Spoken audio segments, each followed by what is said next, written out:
Dear students, welcome to the Managerial Economics class. ഇപ്പോൾ കഴിഞ്ഞ ക്ലാസ്സിൽ നമ്മൾ relationship between different subjects and managerial economics എന്ന ടോപ്പിക്ക് ഡിസ്കസ് ചെയ്തു. Today we discuss about basic economic tools in managerial economics. അപ്പം basic economic tools, എന്തൊക്കെ ടൂൾസാണ് നമ്മൾ managerial എക്കണോമിക്സിലേക്ക് ഉപയോഗിക്കുന്നത്, എക്കണോമിക്സിൻ്റെ എന്തൊക്കെ ടൂൾസ് ഉപയോഗിച്ചിട്ടാണ് നമ്മൾ മാനേജീരിയൽ എക്കണോമിക്സിൻ്റെ പ്രോബ്ലംസ് സോൾവ് ചെയ്യുന്നതെന്നാണ് നമ്മളിന്ന് നോക്കുന്നത്. അപ്പോൾ നോക്കിയോ, every subject has its tool for analysing and drawing conclusions to facilitate decision making and forward planning. Managerial economics also uses many tools and techniques. We shall discuss some of the important tools used in managerial economics. അപ്പോൾ താഴെ പറയുന്നതാണ്, നോക്കിക്കോ. First one, elasticity of demand.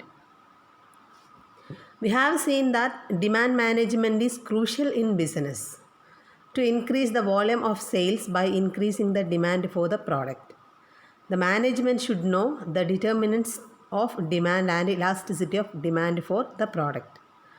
The concept of elasticity is extensively used in business decision making.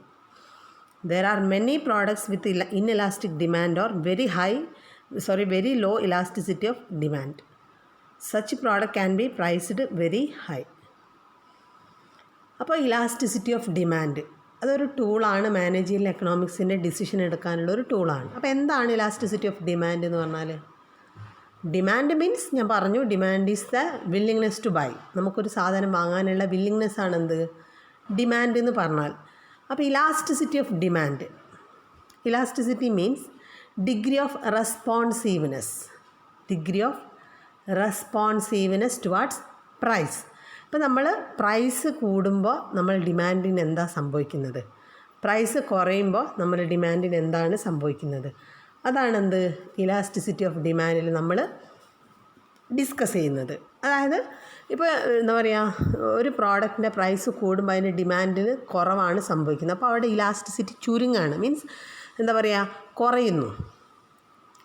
നേരെ ഓപ്പോസിറ്റും, price കുറയുമ്പോൾ demand എന്ത് ചെയ്യാണ്, കൂടുന്നു. അപ്പോൾ എന്താണ്, വലുതാവുന്നു എന്നുള്ള മീനിങ്. അപ്പോൾ ഇലാസ്റ്റിസിറ്റി എന്ന് പറഞ്ഞാൽ ഡിഗ്രി ഓഫ് റെസ്പോൺസീവ്നെസ്. ഇപ്പോൾ റെസ്പോണ്ട് കൂടുന്നു, റെസ്പോണ്ട് കുറയുന്നു. അത് നമ്മൾ എന്താണ് പറയുന്നത്, കോൺട്രാക്ഷനും.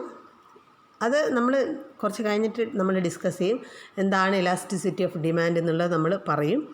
അപ്പോൾ ഇലാസ്റ്റിസിറ്റി എന്ന് പറഞ്ഞാൽ ഇത് ഓർത്തോളാം, എന്താണ് ഡിഗ്രി ഓഫ് റെസ്പോൺസീവ്നെസ്. നമ്മൾ പ്രൈസ് കൂടുമ്പോൾ ഡിമാൻഡ് എങ്ങനെ റെസ്പോണ്ട് ചെയ്യുന്നു, പ്രൈസ് കുറയുമ്പോൾ ഡിമാൻഡ് എങ്ങനെ റെസ്പോണ്ട് ചെയ്യുന്നു എന്നുള്ളത്.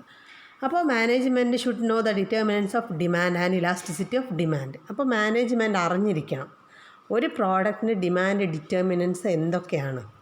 ഇപ്പോൾ ഒരു പ്രോഡക്റ്റ് ഡിമാൻഡ് ഡിറ്റർമിൻ ചെയ്യുന്നത്, ഇപ്പോൾ എനിക്കൊരു പ്രോഡക്റ്റ് വാങ്ങണം, അങ്ങനെ ഒരു തീരുമാനം എൻ്റെ മനസ്സിലുണ്ടാവുന്നത് എന്തൊക്കെ കാരണങ്ങൾ കൊണ്ടാണ്.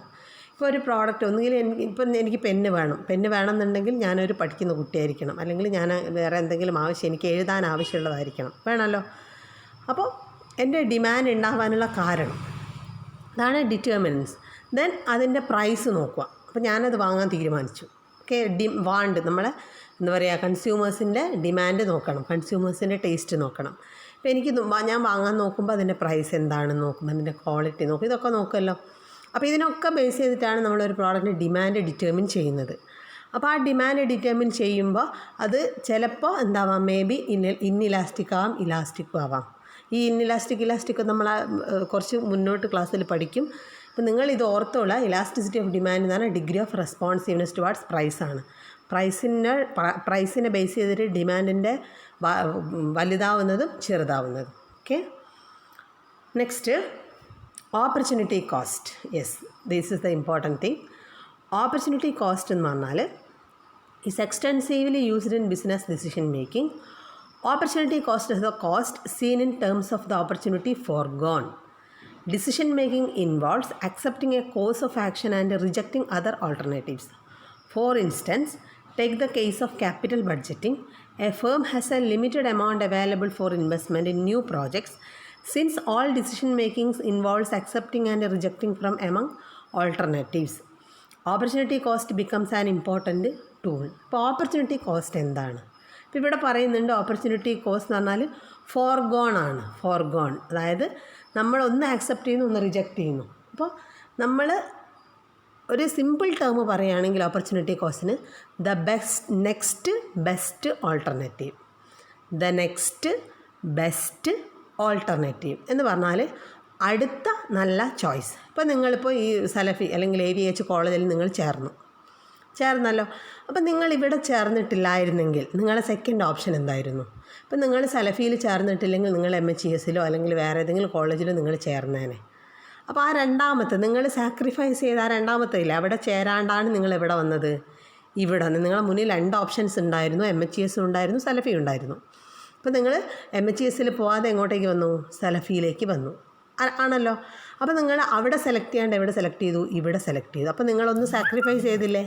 അതാണെന്ത്? ഓപ്പർച്യൂണിറ്റി കോസ്റ്റ് എന്ന് പറഞ്ഞാൽ നമ്മൾ നമ്മളെ മുന്നിലുള്ളതിൽ സെലക്ഷന് എന്താണ്, നമ്മൾ ഒരു സെലക്ഷൻ എടുത്തിട്ട് മറ്റൊന്ന് നമ്മൾ എന്ത് ചെയ്തു? ഒഴിവാക്കിയാൽ ആ ഒഴിവാക്കിയതാണെന്ത്? Opportunity cost. The next best alternative. അപ്പോൾ ഇതൊരു ക്യാപിറ്റൽ ബഡ്ജറ്റിങ്ങിന് ഇതിൽ പറയുകയാണെങ്കിൽ ഒരു പ്രോജക്റ്റ് നമ്മുടെ മുന്നിൽ ഒരുപാട് പ്രോജക്റ്റുകൾ, നമ്മളൊരു പ്രോജക്റ്റ് എടുക്കും. നമ്മൾ ഒഴിവാക്കിയ പ്രോജക്റ്റ്സ് ആയിരിക്കും എന്ത്? നമ്മളെ ഓപ്പർച്യൂണിറ്റി കോസ്റ്റ്. അപ്പോൾ നമ്മൾ റിജക്റ്റ് ചെയ്യുന്നതാണ് എന്ത്? ഓപ്പർച്യൂണിറ്റി കോസ്റ്റ് എന്ന് പറഞ്ഞാൽ.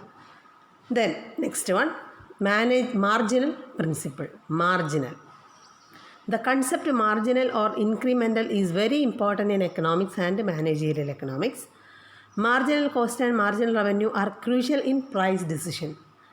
Under competitive market conditions, firm will go on expanding production so long as marginal revenue from sales is higher than the marginal cost of production. At the point where marginal cost and a marginal revenue are equal, profit will be the maximum and the firm will be in equilibrium. അപ്പോൾ marginal cost just നിങ്ങൾ അതൊക്കെ ഞാൻ പറഞ്ഞ കാര്യങ്ങളൊക്കെ ഒഴിവാക്കുക. Marginal cost അല്ലെങ്കിൽ marginal principle എന്ന് പറഞ്ഞാൽ ദ അഡീഷണൽ കോസ്റ്റ് ആണെന്ത്? മാർജിനൽ കോസ്റ്റ് എന്ന് പറഞ്ഞാൽ. അഡീഷണൽ കോസ്റ്റ് എന്ന് പറഞ്ഞാൽ ഇപ്പോൾ നമ്മൾ ഒരു 100 പ്രോഡക്റ്റ് നമ്മൾ പ്രൊഡ്യൂസ് ചെയ്തു. 100 പ്രോഡക്റ്റ് പ്രൊഡ്യൂസ് ചെയ്യാൻ നമുക്ക് വരുന്ന ചിലവ് 1000 രൂപയാണ്. 100 പ്രോഡക്റ്റ് പ്രൊഡ്യൂസ് ചെയ്യാൻ നമുക്ക് 1000 രൂപ ചിലവ് വരും. അപ്പോൾ നിങ്ങളതിൻ്റെ ആവറേജ് നോക്കുമ്പോൾ ഒരു പ്രോഡക്റ്റിന് എത്ര രൂപ വരും? 1000 ഡിവൈഡഡ് ബൈ 100 എന്ന് പറയുമ്പോൾ ഒരു പ്രോഡക്റ്റിന് 10 രൂപ അല്ലേ? ഒരു പ്രോഡക്റ്റിന് 10 രൂപയാകുമ്പോഴാണ് 100 പ്രോഡക്റ്റിന് എന്തായി മാറുന്നത്? 1000 രൂപയായി മാറുന്നത്. ദെൻ 101ാമത്തെ പ്രോഡക്റ്റിന് നിങ്ങൾക്ക് 9 രൂപയാണ് ചിലവാകുന്നത്, അല്ലെങ്കിൽ 8 രൂപയാണ് ചിലവാകുന്നത്. 101ാമത്തെ ഒരു പ്രോഡക്റ്റ് നിങ്ങൾ പ്രൊഡ്യൂസ് ചെയ്യുമ്പോൾ നിങ്ങൾക്ക് വരുന്നത് 1008 രൂപ. 1008 രൂപ. അപ്പോൾ അഡീഷണൽ പ്രോഡക്റ്റിന് നിങ്ങൾക്ക് എത്ര കോസ്റ്റ് വരുന്നുണ്ടോ ആ പ്രോഡക്റ്റിൻ്റെ കോസ്റ്റിനെ പറയുന്ന പേരാണെന്ത്? Marginal cost. അപ്പോൾ അതെങ്ങനെയാണ് വന്നതെന്ന് വെച്ചാൽ നമ്മൾ ഇപ്പോൾ ഒരു പ്രോഡക്റ്റ് എത്ര പ്രോഡക്റ്റ് പ്രൊഡ്യൂസ് ചെയ്താലും നമുക്ക് എന്ത് കോസ്റ്റ് വരുന്നില്ല? ഫിക്സഡ് കോസ്റ്റ് നമുക്ക് കൂടുന്നില്ല. എന്താ ഈ ഫിക്സഡ് കോസ്റ്റ്, വേരിയബിൾ കോസ്റ്റ് എന്നൊക്കെ പറഞ്ഞാൽ? Fixed cost they are fixed. അത് പ്രൊഡക്ഷൻ കൂടിയാലും കുറഞ്ഞാലും എന്ത് സംഭവിക്കില്ല? ഫിക്സഡ് കോസ്റ്റിൽ എന്തില്ല? ഒരിക്കലും മാറ്റം വരില്ല. നേരെ മറിച്ച് വേരിയബിൾ കോസ്റ്റ് എന്ന് പറഞ്ഞാൽ പ്രൊഡക്ഷൻ കൂടിയാൽ എന്ത് ചെയ്യും? കൂടും. പ്രൊഡക്ഷൻ കുറഞ്ഞാൽ എന്ത് ചെയ്യും? വേരിയബിൾ കോസ്റ്റ് കുറയും. അപ്പോൾ ഫിക്സഡ് കോസ്റ്റ് വേരിയബിൾ കോസ്റ്റൊക്കെ നിങ്ങൾ പഠിച്ചിട്ടുണ്ടോ എന്ന് എനിക്കറിയില്ല. അപ്പോൾ ജസ്റ്റ് ഞാൻ പറയുന്നു, ഫിക്സഡ് കോസ്റ്റിൻ്റെ ഒരു എക്സാമ്പിൾ ഞാൻ പറഞ്ഞുതരാം. റെൻറ്റ്, വാടക. നിങ്ങളുടെ ബിൽഡിങ്ങിൻ്റെ വാടക, നിങ്ങളുടെ ബിൽഡിങ് ഫാക്ടറി ബിൽഡിങ് എന്താണ്? റെൻറ്റിനെടുത്താണ്. അപ്പോൾ ഇന്ന് പ്രൊഡക്ഷൻ നടന്നു, നാളെ സൺഡേ ആണ്, പ്രൊഡക്ഷൻ നടക്കുന്നില്ല, അല്ലെങ്കിൽ നാളെ സമരമാണ്, പ്രൊഡക്ഷൻ നടക്കുന്നില്ല എന്ന് കരുതി നിങ്ങൾ വാടക കൊടുക്കാണ്ടിരിക്കാൻ പറ്റുമോ?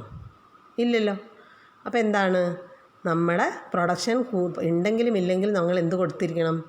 റെൻറ്റ് കൊടുത്തിരിക്കണം. നേരെ മറിച്ച് വേരിയബിൾ കോസ്റ്റ്, ഇന്ന് പ്രൊഡക്ഷൻ നടക്കുന്നില്ല, അപ്പോൾ നമ്മൾ മൈദേൻ്റെ പൈസ വേണ്ട, ബിസ്ക്കറ്റ് ഉണ്ടാക്കാൻ വേണ്ടി മൈദ വേണ്ട, നമുക്ക് ആ കോസ്റ്റ് വരുന്നുണ്ടോ? ഇല്ല. അപ്പോൾ അതാണെന്ത്? വേരിയബിൾ കോസ്റ്റ് എന്ന് പറഞ്ഞാൽ. അപ്പോൾ marginal cost is equal to variable cost. Marginal cost എന്ന് പറഞ്ഞാൽ അഡീഷണൽ കോസ്റ്റാണ്. അത് എന്താണ്? ഒരു വേരിയബിൾ കോസ്റ്റിന് ഈക്വലാണ്. Next, time perspective. Different decisions have to be taken at different periods of time. Sometimes firms saddled with high stock will be forced to sell part of the stock at a price lower than the cost of production.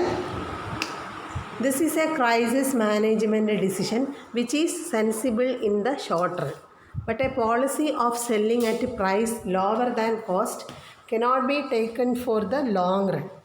അപ്പോൾ time perspective എന്ന് പറഞ്ഞാൽ നമ്മൾ എന്ത് നോക്കുകയാണ്, സമയം നോക്കുകയാണ്.